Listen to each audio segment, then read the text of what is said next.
As I've probably mentioned before, I've had a lifelong obsession with paleoanthropology. I mean, not lifelong. I read Clan the Cave Bear 82 or so.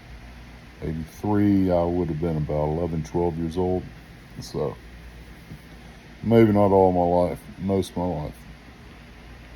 And I think that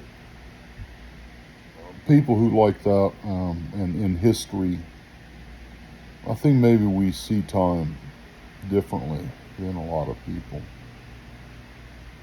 Uh, I'm watching this thing right now about Precambrian creatures, the first animals. It's fascinating shit. It really is. Yeah.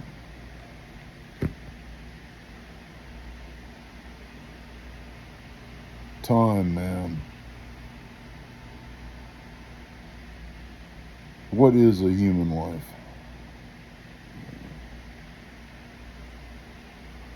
We're here, 120 years at best. That may get extended in the future. Maybe they'll get up to 150, 200. Nah, I don't know. They'd have to figure out how to transplant organs and skin and all of that shit until they can grow those in a vat at a pretty big scale, and have some way of automating the process of rejuvenating a human being.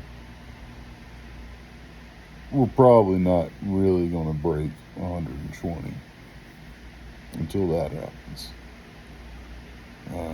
I would think. But then, what the fuck do I know? I never claimed I was any smarter than anybody else. I'm a pretty average dude. But probably about 100 IQ, I would guess. Probably not higher, possibly lower.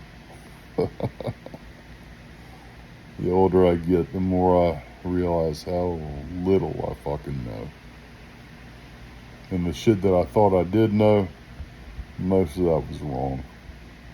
And so, not a very smart man. I don't know. Maybe I get some points for realizing I'm not very smart. Certainly a lot smarter people out there. But as I was saying before, my old man rambled into a different subject completely. Time, man.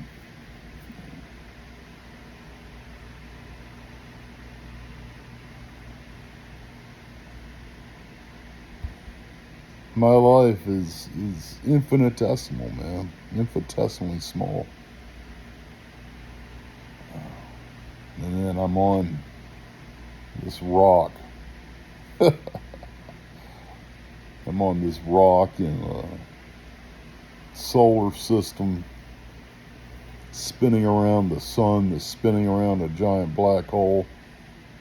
Probably this entire universe is probably spinning around a unimaginably large black hole and has other universes spinning around it. I don't know, man.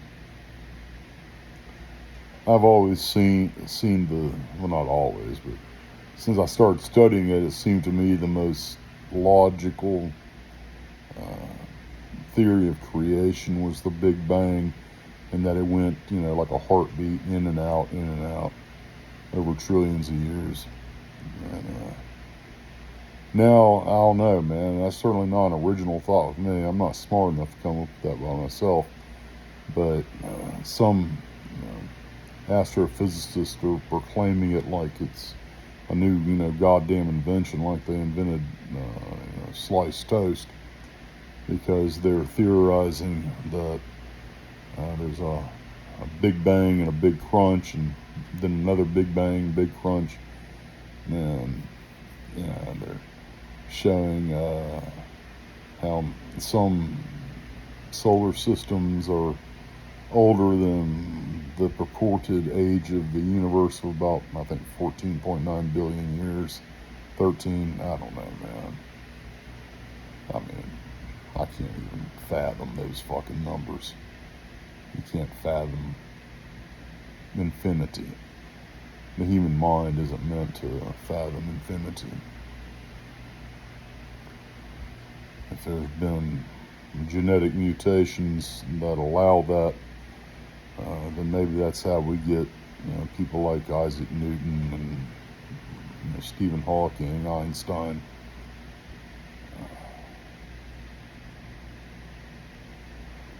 I don't know. I'm just rambling. But I think it takes a lot of the sting out of death, or maybe it doesn't. I guess I'll know when I open that door. But none of us are getting out alive. None of us are here for but a split fucking second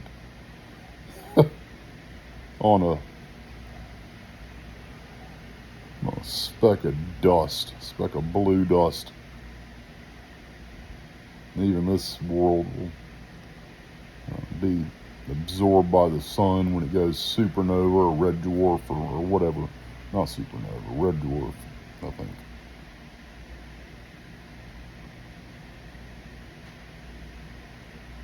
It's just all so fucking absurd. It's all so comical. Yeah, we place these, invest gravitas, like it's table salt, into our daily situations, and none of it fucking matters.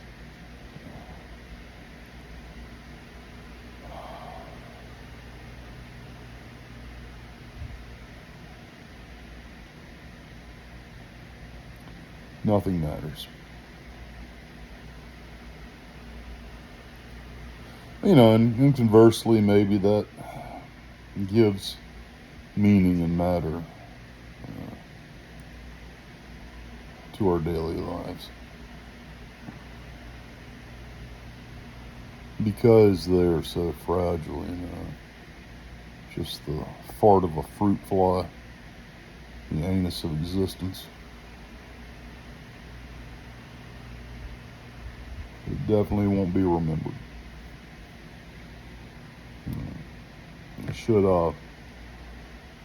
Should these videos I've made somehow survive me into the future, I'm talking like 50, 100 years, nobody will give a shit, even if they do. Except it's just some odd curiosity thing, this guy was my great-great-great-great-grandfather.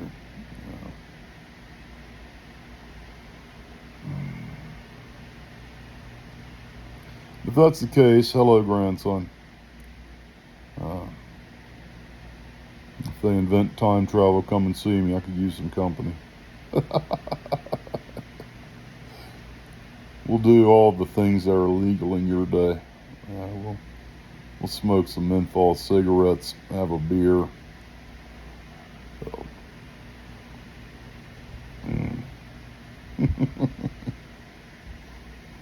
Yeah.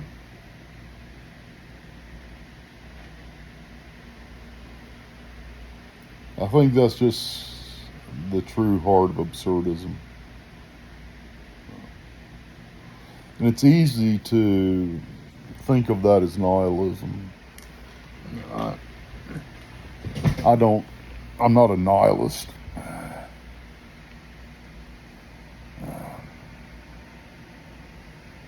A misanthrope, probably, but not a nihilist. I do believe that things can get better.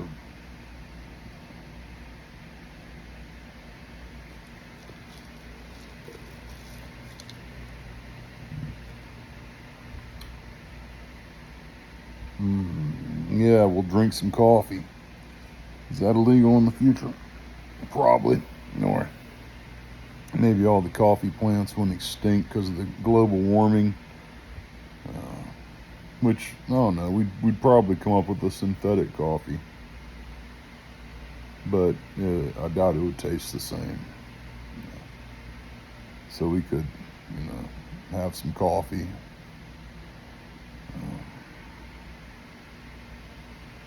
There's this silverback gorilla meat I've been saving. Put that on the grill. I bet y'all didn't know that in the future, but that's a very niche meat a lot of us like. I'm not too far from a gorilla farm, actually. And yeah, that's all a lie. That's all bullshit. I'm just fucking with you from the past. Greetings from a dead man. Gorilla meat. I mean, you're not really that stupid, are you? I don't know. Maybe you inherited my IQ. I'm sorry.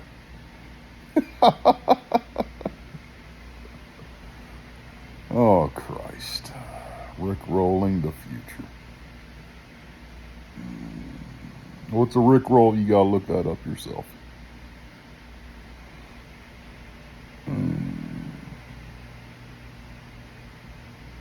Yeah, I don't know, man. I think it's this understanding of the brevity of this particular existence.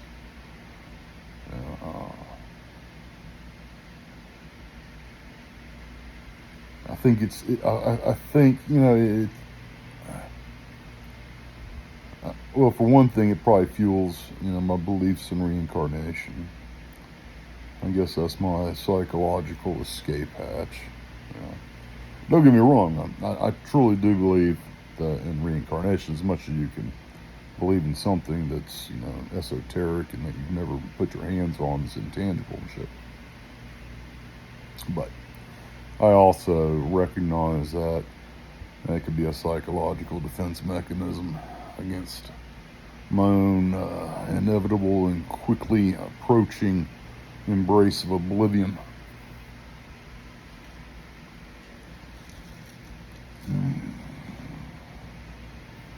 I'm just rambling all over the place.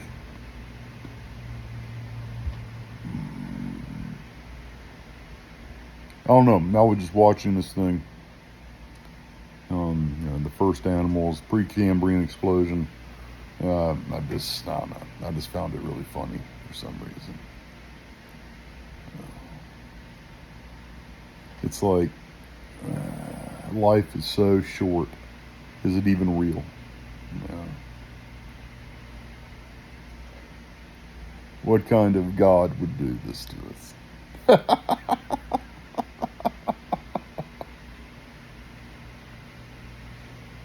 Oh. Anyhow. Whoever you are that watches this, my one viewer, again, I don't know if you watch it out of, schadenfreude, or you actually find, on occasion, something I say interesting.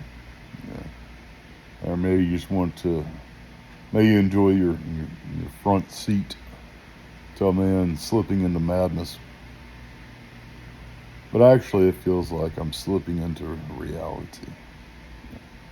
But I can understand how those on the outside would say, oh, that guy's losing his mind. And that guy's lost his mind. I get that. If that's what you believe, I don't blame you. You're conforming to the rigid social paradigms, the structure in your mind that dictates what is reality and what isn't. And we have to do that to keep the clocks running, the gears turning.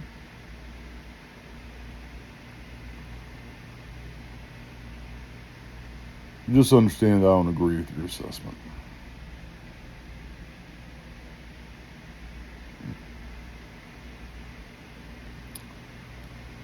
Oh, the future. Yeah. Do y'all still use quantum computers in the future? They're the big thing that's coming out right now. Next couple of years, really gonna change a lot of shit combined with AI. I don't know. Maybe they're antiquated by the time some in the future, if at all, saw this message.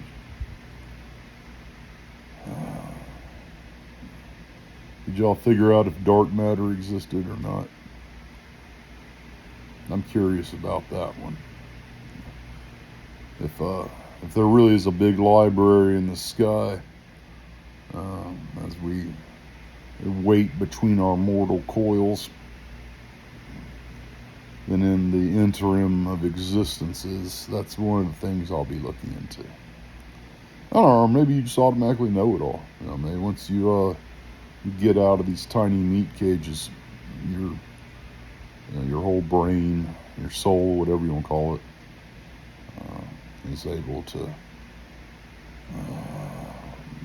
be full again with all the knowledge you've had in the past, or maybe all the knowledge in the universe. It's an interesting thought. Again, check out Defending Your Life,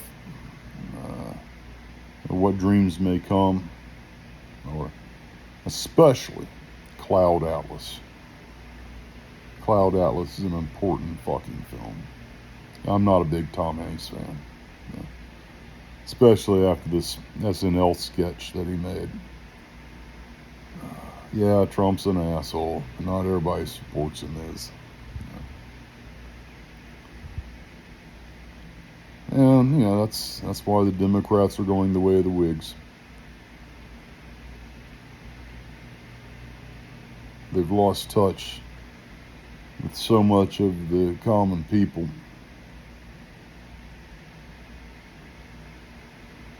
I don't think it's possible for them to recover. I think within the next 10 years, 20 at most, we won't be voting Republican and Democrat. We'll be voting Republican and, whatever succeeds the Democratic Party. Well, I'll probably be up in that big library in the sky by then. My body rotting in some pauper's grave. Or if I'm really lucky, I'll end up in a $5 cardboard box. My ashes sitting on a shelf unclaimed till they accidentally get knocked over and spilled and put into the garbage. Hey, Sirrah, man.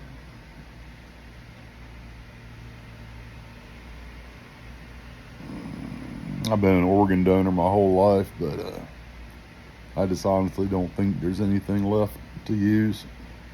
I don't know. My eyebrows aren't bad. I guess they could donate my eyebrows to some second-degree burn victim.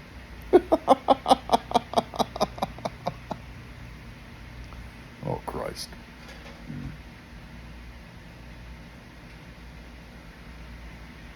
Anyhow, enough old man rambling for now.